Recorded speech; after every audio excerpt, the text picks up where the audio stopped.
Hola, ¿cómo estás? Bienvenido, bienvenida a un nuevo resumen de la lección de Escuela Sabática Joven. Este trimestre estamos hablando acerca de cómo ser un verbo activo y cuáles son las bases del discipulado. Hablando de eso, la semana número 2, que es esta justamente, estuvimos hablando acerca del objetivo del discipulado. El texto base está allí en Filipenses capítulo 3, versículos 12 al 20, un poquito más largo de lo que estamos acostumbrados, pero cada palabrita valió la pena. Empezamos hablando acerca de cómo a veces nos sorprendemos usando gestos, palabras, inclusive imitando el estilo de vestir, ya sea de nuestros padres, de las personas con las cuales nos criamos, o incluso de artistas o de referentes culturales. Esto nos enseña que justamente el comportamiento humano muchas veces se define por la imitación. Y surge la pregunta, ¿será que en el ambiente cristiano esto también sucede? Bueno, cuando hablamos de discipulado, tenemos que tener en cuenta que no solo hablamos de comportamiento exterior o de algo que simplemente ven las personas de afuera. Estamos hablando de cosas que suceden adentro. La lección comenzaba diciendo que cuando nos asociamos con el Señor Jesús, convirtiéndonos en sus discípulos, nuestro comportamiento, nuestros valores y nuestro carácter comienzan a cambiar a partir del sencillo acto de contemplarlo. Y es sobre eso que vamos a estar hablando durante este resumen. Algunos cristianos son un poco cautelosos a la hora de utilizar términos como discipulado, evangelismo o actividad misionera. Bueno, es que siempre existe este peligro de querer irse mucho hacia el lado de la numerología y confiar en que si tenemos cifras grandes significa que estamos teniendo un gran éxito. Eso no siempre es cierto, la verdad que casi nunca es cierto. Por otro lado, tampoco podemos caer en este error de no establecernos metas, objetivos a corto, mediano y largo plazo. Hay que tener en cuenta que el mismo Señor Jesús tenía un plan de discipulado y si nos basamos en textos como Lucas capítulo 6 versículo 40, se nos da a entender de que la meta principal del discípulo es justamente llegar a ser semejante a Jesús. En ese sentido hay 4 aspectos que me gustaría que tengamos en cuenta y que se resaltan en la lección. Por un lado, Juan 13:35 nos explica que una de las maneras en las cuales las personas se darán cuenta de que somos discípulos de Cristo es al ver el amor que nos tengamos los unos a los otros. Pero estamos hablando de este amor desinteresado, este amor que no espera nada a cambio. Y muy por el contrario resulta en otras cosas, como por ejemplo el segundo aspecto a tener en cuenta. Quiero que pienses en un padre o una madre que, deciden tener hijos y, llega el bebé y ¡wow! ¡Qué lindo! ¡Qué felicidad! Solo que esa criatura en las noches decide despertar y probar los pulmones y comienza a llorar y esos padres no pueden dormir y tienen que estar allí al lado de esa criatura. Bueno, el amor que ellos están teniendo hacia ese niño hace que asuman consecuencias negativas para ellos, pero que van a resultar en un beneficio para ese niño. Ahí vos podrías decirme, claro, es un papá, es una mamá. Bueno, el Señor espera que eso se vea reflejado no solamente de mí hacia alguien a quien yo conozca, miembro de mi familia, algún amigo, sino también hacia alguna persona a quien quizás yo no conozca. A eso nos referimos cuando hablamos del amor al prójimo. Así que los discípulos de Jesús también se caracterizan por tener este amor desinteresado y asumir inclusive consecuencias negativas cuando esto va a redituar en el beneficio de otras personas.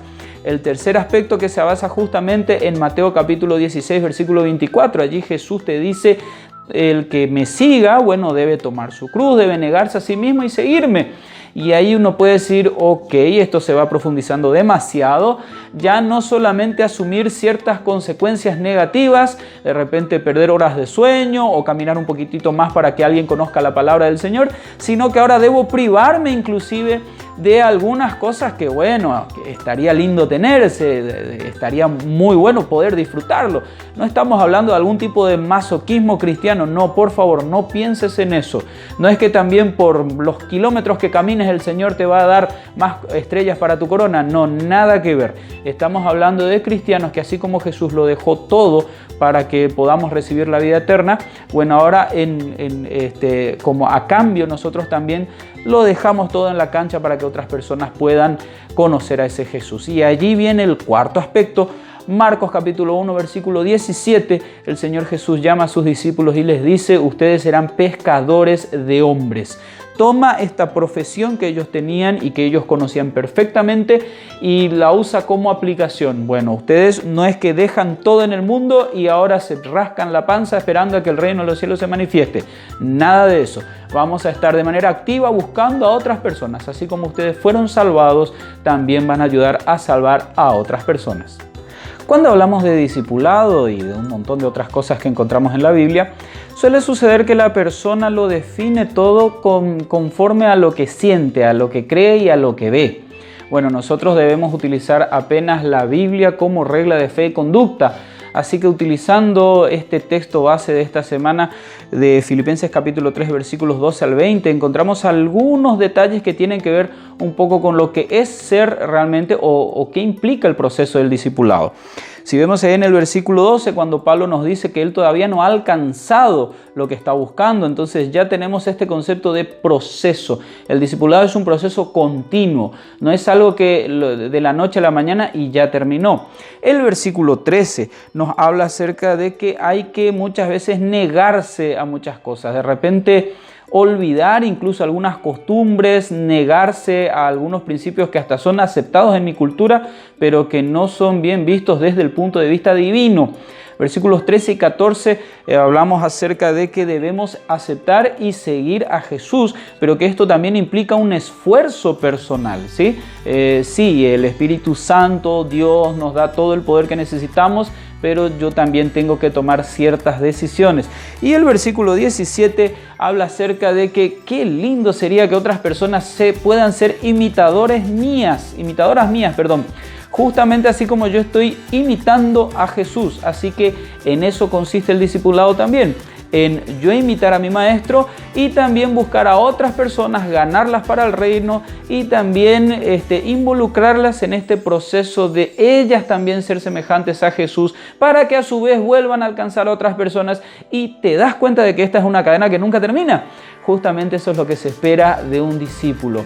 Tengamos en cuenta esto.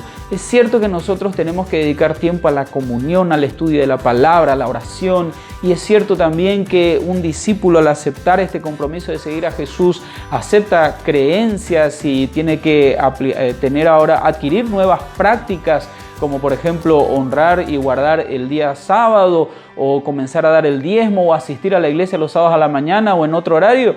Eso todo es cierto, pero tenés que darte cuenta también de que el discipulado o la relación con Dios no es algo privado, algo que te lo guardas en tu casa, es algo público, es algo que tiene que llegar a ser viral. Las personas tienen que darse cuenta que sos un discípulo de Jesús.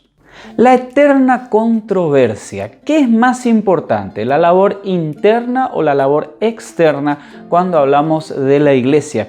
Bueno, los que se enfocan en la labor externa se centran normalmente en la comunidad y utilizan palabras como evangelismo, ganar almas, acción misionera, y quieren que la iglesia se mueva toda para afuera para ir a alcanzar a los perdidos allí donde están.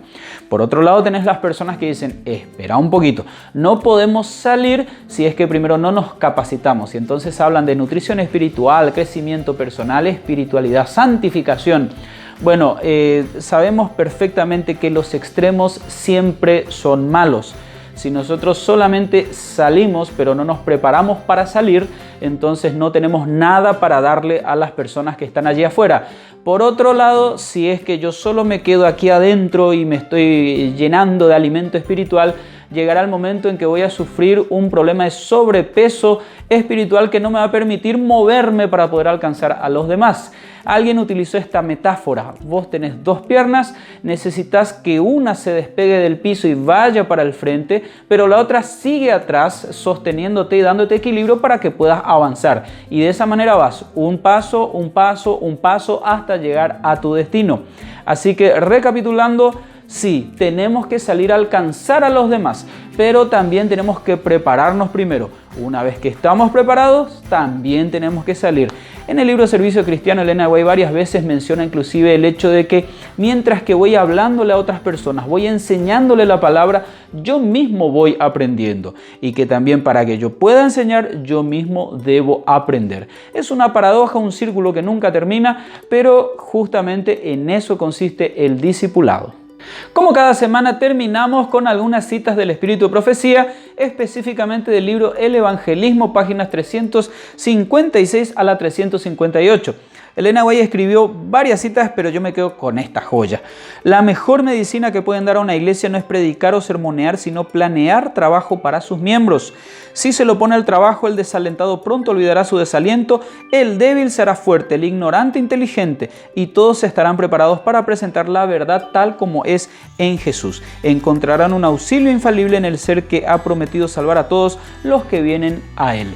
¿Y a vos qué te pareció la lección de esta semana? ¿Qué te está pareciendo el tema del trimestre? La verdad que me gustaría leer tus comentarios, tus reacciones, tus conclusiones y también algunas sugerencias que tengas acerca de cómo poner en práctica, de manera práctica, lo que estamos aprendiendo. Bueno, te dejo, que Dios te bendiga y que sigas disfrutando de un excelente día.